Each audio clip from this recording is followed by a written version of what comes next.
Burada kardeşlerim, biraz sonra Rabbimizin hükümlerini, müminlere vaatlerini, ümmeti Muhammed'e Allah'ın vaadini, sözünü Kur'an'dan öğreneceğiz. Herhangi bir şekilde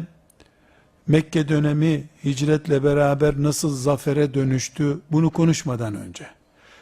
Arap Yarımadası şirkten ve müşriklerden nasıl temizlendi, bunu konuşmadan önce, daha sonra Pers İmparatorluğu, ashab-ı kiramın ayakkabısız adamlarının, mızrakla sadece oraya gitmiş adamların elinde nasıl düştü, bunu konuşmadan önce, İstanbul, binlerce yıllık Bizans saltanatı nasıl çöküverdi ümmeti Muhammed'in elinde, bunu konuşmadan önce, defalarca Haçlı orduları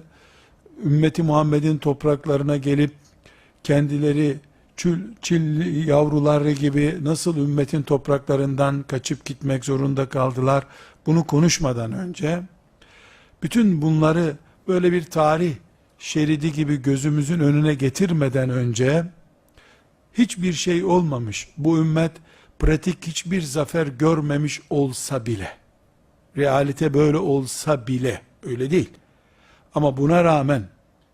biz ümmeti Muhammed olarak sadece innallâhe la yuhliful mi'ad,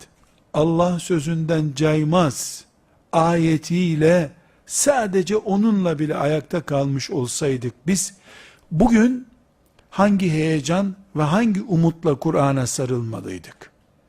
Ümmeti Muhammed olarak Allah sözünden caymaz,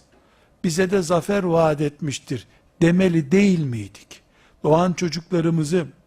Kur'an öğretmeden önce Kur'an'ın her haberinin doğru olduğuna inandırmamalı mıydık? Her sabah namazına kalkmadan önce ben yatıyorum ama sabah kalktığımda bu ümmet yeni bir silkinişle insanlığın efendisi olabilir, öyle bir sabah olabilir yarın demeli değil miydik diye bir itikat tazelemesi yapmamız gerekiyor kardeşler. Haber bültenlerinin bize etkisinden önce,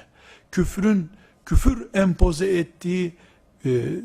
planları üzerimize tatbik edilmeden önce, biz Kur'an'ımızla dipdiri bir ümmet olmamalı